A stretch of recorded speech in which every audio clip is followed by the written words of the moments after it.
Chapter number 2 federalism class 10 civics की। तो पिछला जो वीडियो था हमने उसमें देखा था कि किस तरीके से फेडरलिज्म इम्पॉर्टेंट है, इसके फीचर्स क्या है, होल्डिंग टुगेदर और कमिंग टुगेदर फेडरलिज्म।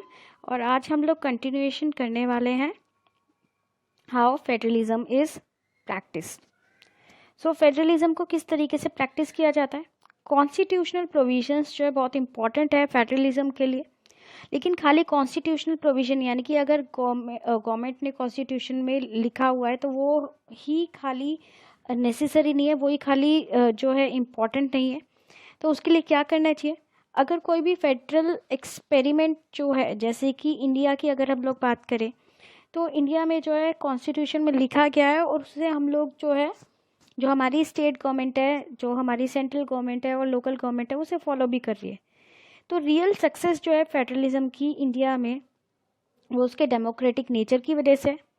और डेमोक्रेटिक नेचर की वजह से अगर हम लोग देखें तो इंडिया में अभी भी लोग जो है एक साथ यूनिटी इन डाइवर्सिटी के साथ रह रहे हैं, एक साथ मिलजुल कर रह रहे हैं। तो ये किस तरीके से जो है हो पाया, तो हम लोग ये देखेंगे कि क्या मेन आइडियाज़ थे जिसकी वजह से इंडिया में लोग जो है एक साथ अलग अलग डाइवर्सिटी के होने के बावजूद, अलग अलग रिलीजन, अलग अलग कास्ट, अलग अलग रेस के होने के बावजूद एक साथ रह रहे। तो फर्स्ट हम लोग बात करेंगे लिंग्विस्टिक स्टेट की। लिंग्विस्टिक मतलब लैंग्वेज। तो क्रिएशन ऑफ लिंग्विस्टिक स्टेट जो था फर्स्ट, यानी कि सबसे मेजर टेस्ट था डेमोक्रेटिक पॉलिटिक्स का हमारी इंडिया में।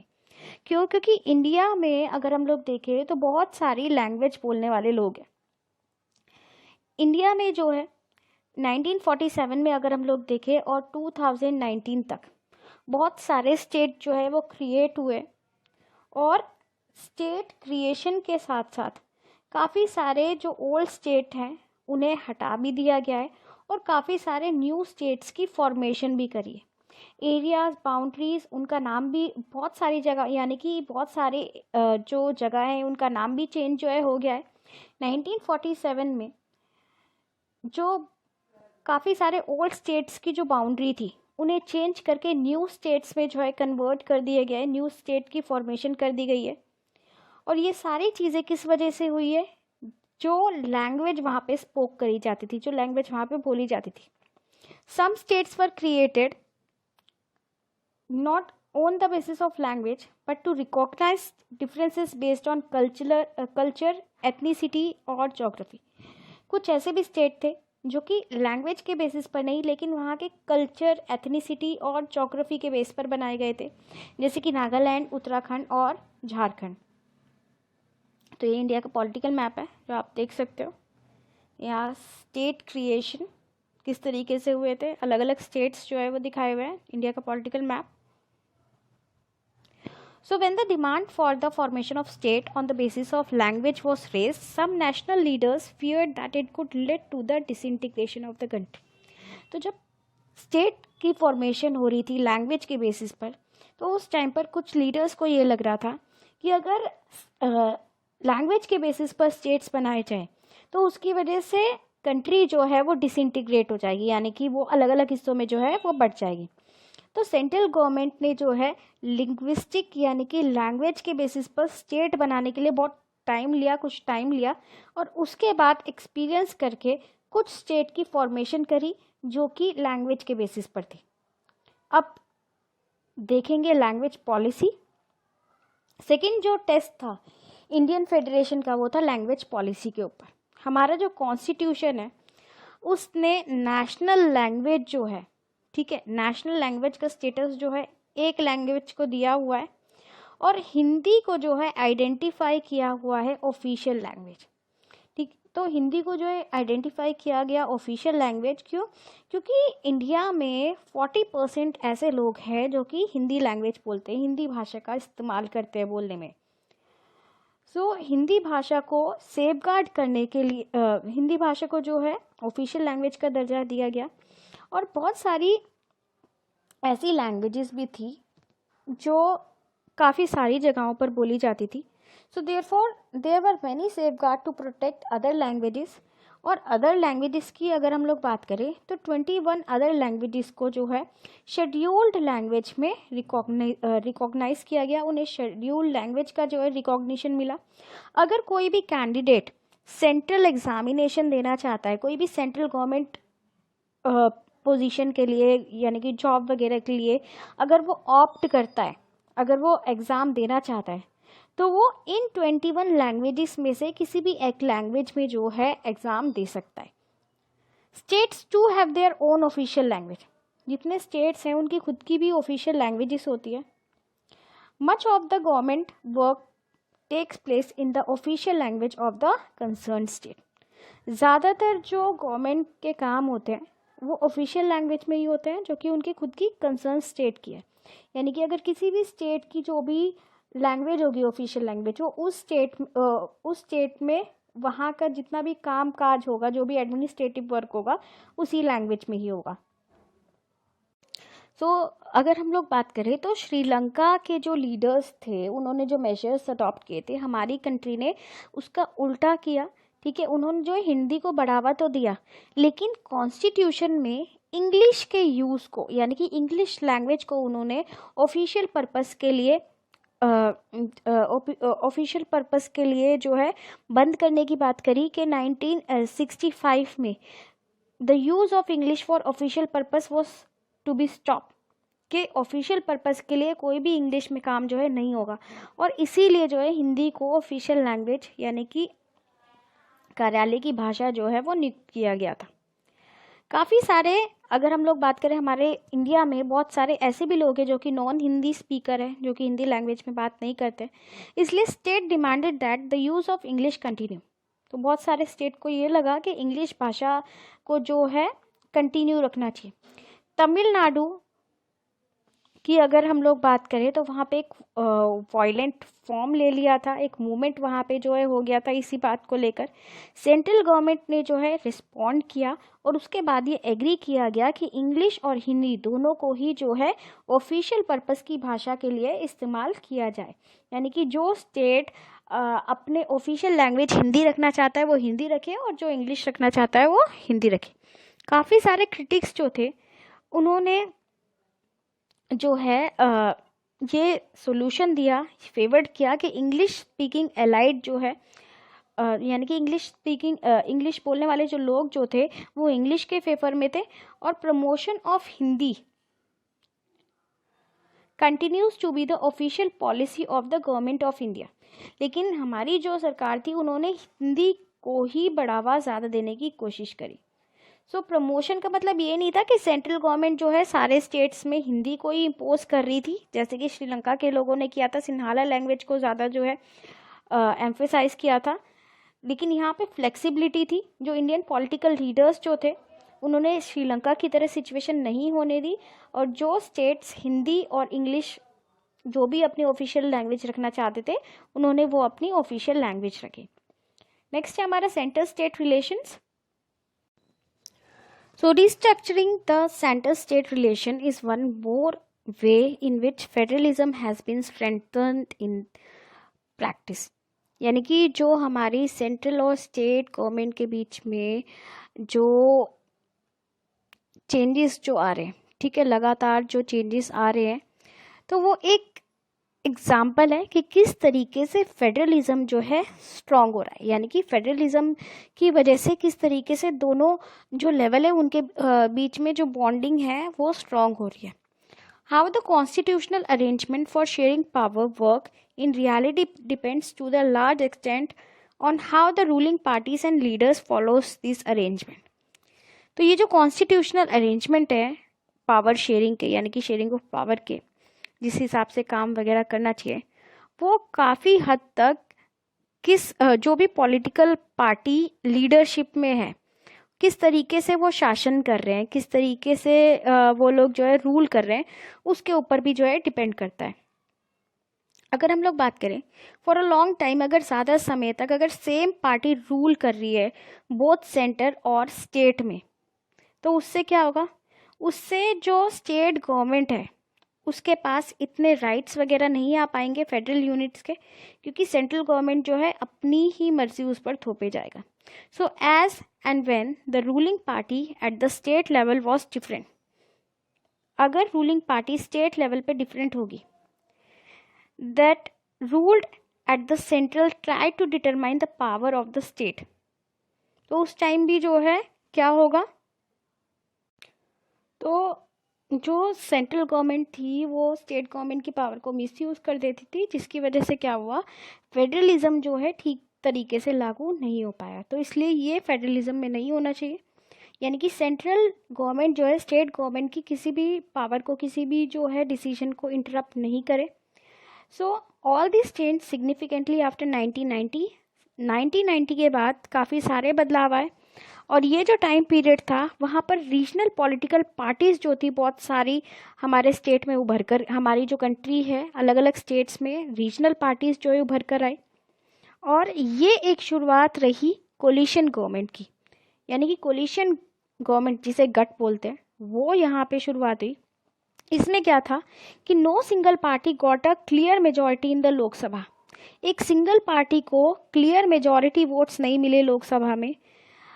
तो क्या हुआ, जो मेजर नेशनल पार्टीज थी वो जो है अलायंस, यानी कि उन्होंने जो है गठ बनाना स्टार्ट किया, दूसरी पार्टी से हाथ मिलाने स्टार्ट किए, और फिर खुद की एक गवर्नमेंट बनाना स्टार्ट किया. तो यानी कि जब एक से ज़्यादा पार्टी मिल करके एक सरकार बनाती है तो उसे हम लोग कोलिशन गवर्नमेंट बोलते हैं.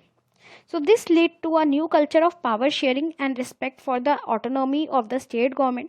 तो ये एक नया तरीका था, एक नया वे था जिससे जो है लोग पावर शेयरिंग को रिस्पेक्ट दे रहे थे, और स्टेट गवर्नमेंट जो बाकी गवर्नमेंट थी वो काम कर रही थी.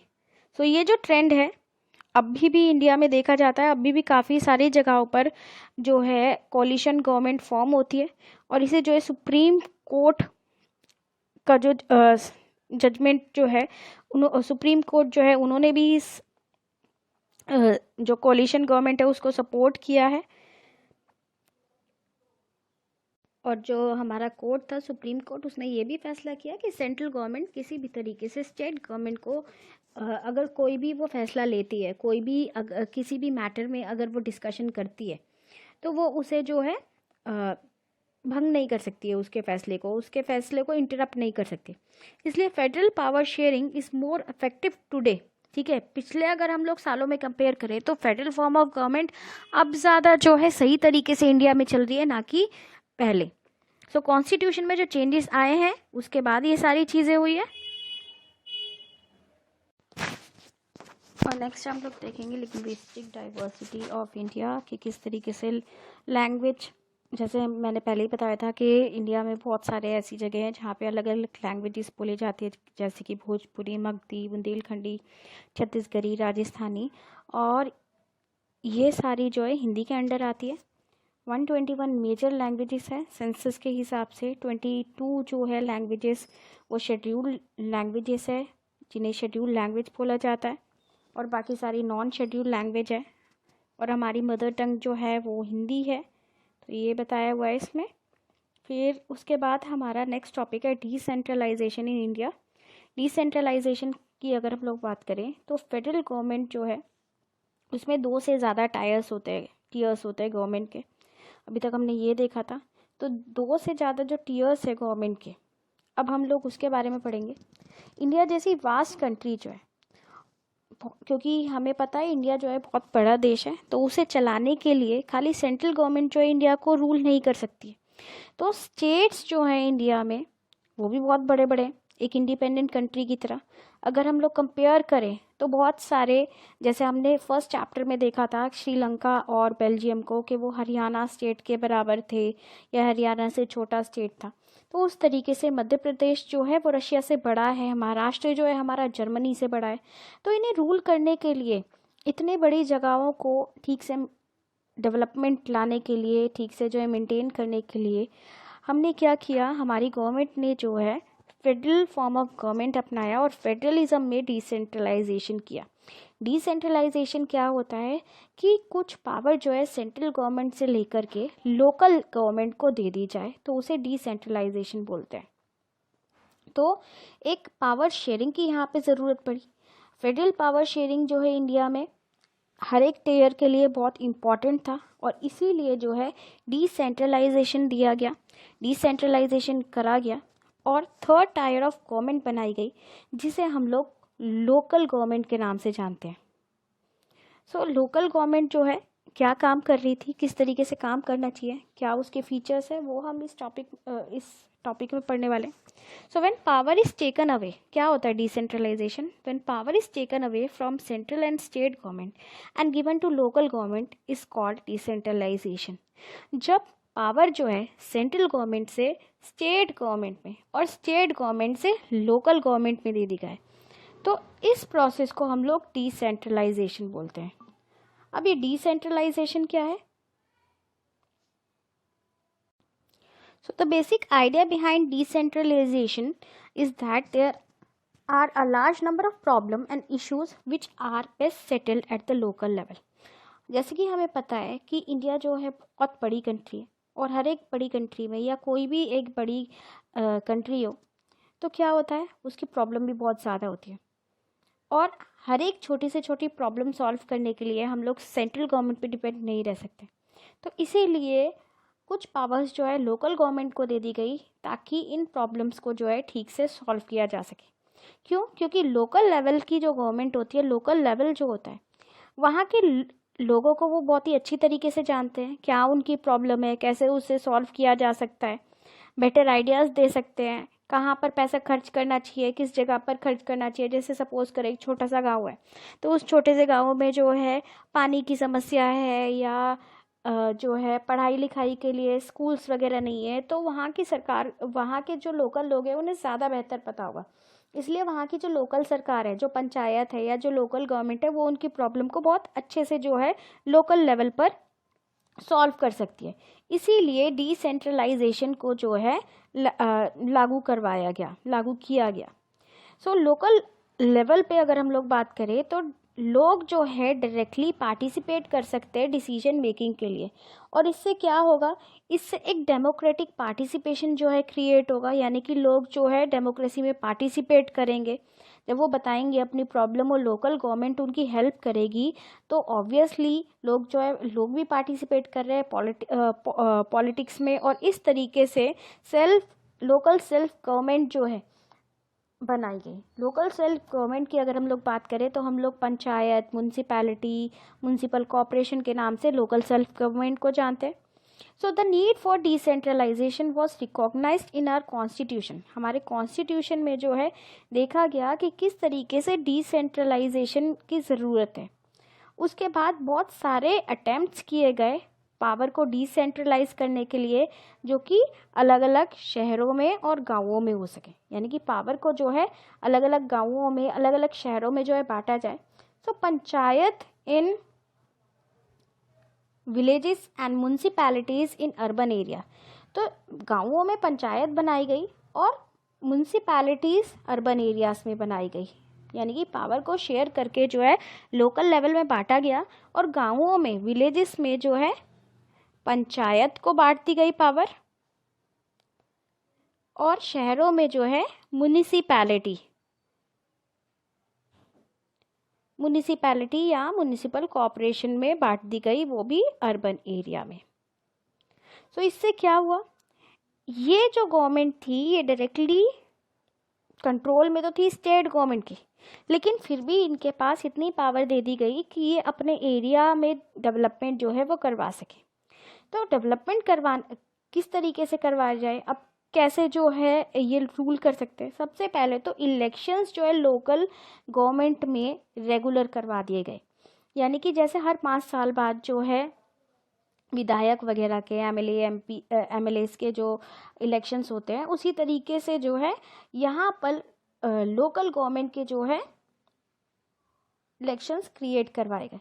अब लोकल गवर्नमेंट को जो है पावर देने के लिए हर 5 साल बाद जो है यहाँ पर भी इलेक्शंस वगैरह करवाए गए और एक मेजर स्टेप था डिसेंट्रलाइजेशन की तरफ। बाकी सारे जो मेजर स्टेप लिए गए डिसेंट्रलाइजेशन के लिए वो 1922 में लिए गए। और क्या क्या जो है स्टेप्स लिए गए डिसेंट्रलाइजेशन को पावरफुल बनाने के लिए? जो हमारा थर्ड टियर है, now it is constitutionally mandatory to hold regular election to local government bodies, कि जो लोकल गवर्नमेंट बॉडीज़ है यानी कि पंचायत के, म्यूनसिपैलिटी के जो है रेगुलर इलेक्शन जो है कंडक्ट करवाए जाए. Seats are reserved in the elected bodies and executive head of these institution for scheduled caste, scheduled tribes and other backward caste. यानी कि जहाँ पर शेड्यूल कास्ट, शेड्यूल ट्राइब या ओबीसी यानी कि अदर बैकवर्ड क्लास के जो लोग रहते हैं वहाँ पर सीट्स जो है इन्हीं लोगों के लिए रिजर्व कराई जाए.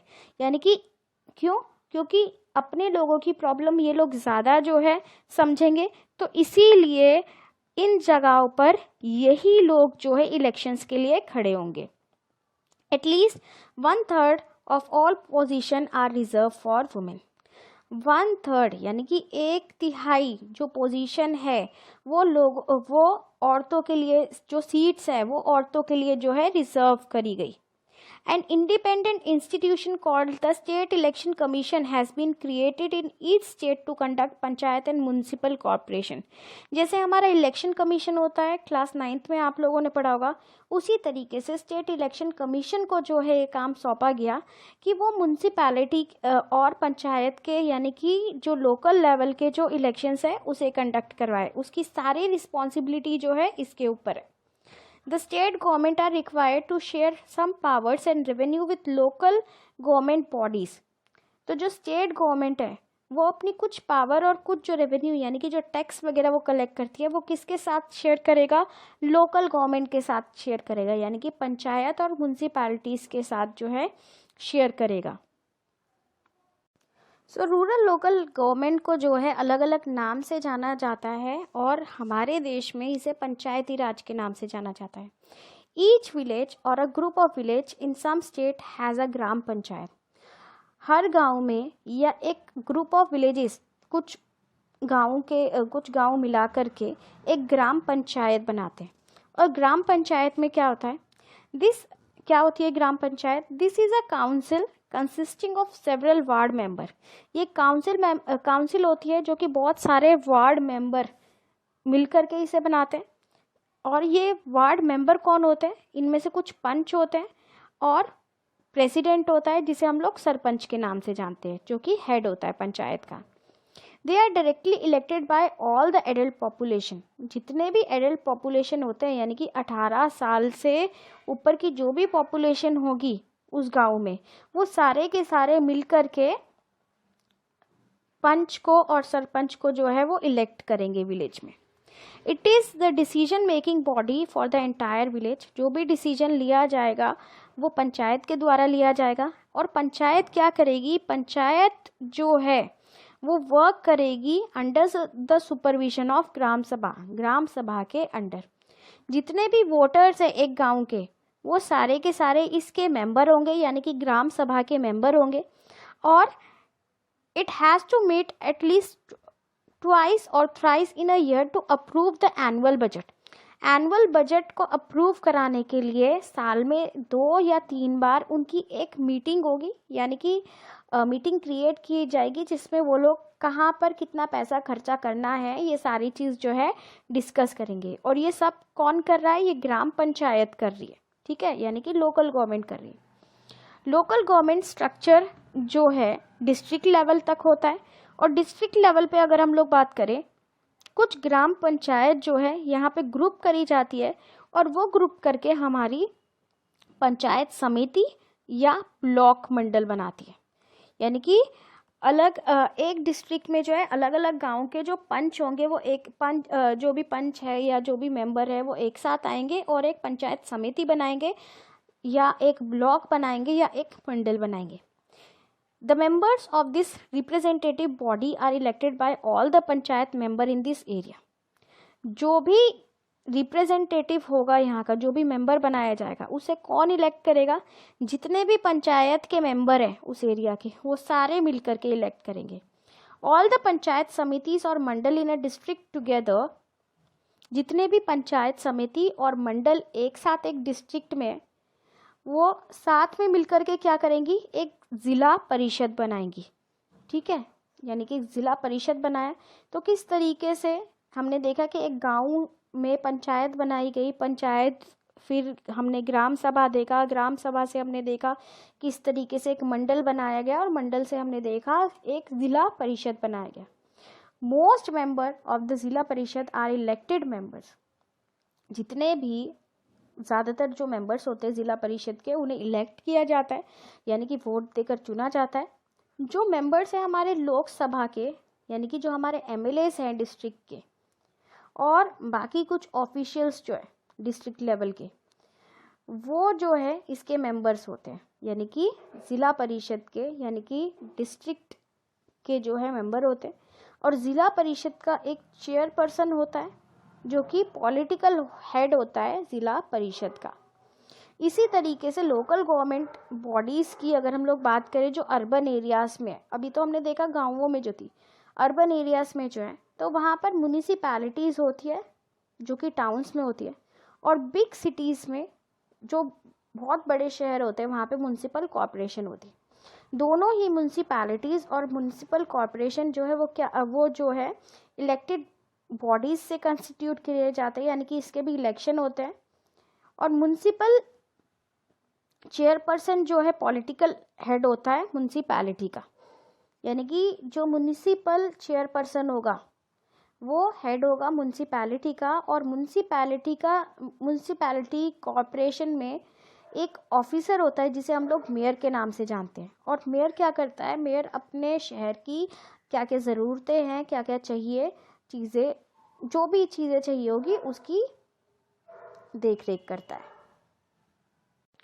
सो ये जो न्यू सिस्टम है लोकल गवर्नमेंट का, वो सबसे बड़ा एक्सपेरिमेंट है डेमोक्रेसी का पूरे के पूरे वर्ल्ड में जो किया गया है।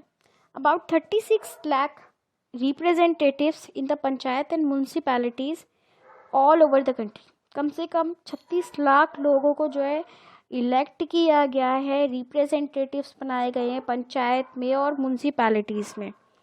ये नंबर जो है पॉपुलेशन के हिसाब से है, काफ़ी सारी कंट्रीज़ जो बड़ी है उसके हिसाब से है। सो कॉन्स्टिट्यूशनल स्टेटस जो है लोकल गवर्नमेंट का, तो जैसे हमने देखा 36 लाख जो है लोगों को इलेक्ट किया गया है, रिप्रेजेंटेटिव्स बनाए गए पंचायत में म्यूनसिपैलिटीज़ में, तो एक बहुत बड़ी संख्या है। तो कॉन्स्टिट्यूशन जो है एक तरीके से लोकल गवर्नमेंट को क्या कर रहा है, बहुत ही स्ट्रेंथ दे रहा है, बहुत ही मतलब उसको बढ़ावा दे रहा है जो हमारी लोकल गवर्नमेंट है उसे, और हमारी कंट्री को, हमारी जो कंट्री है, हमारी कंट्री की जो डेमोक्रेसी है उसे स्ट्रेंथ कर रहा है।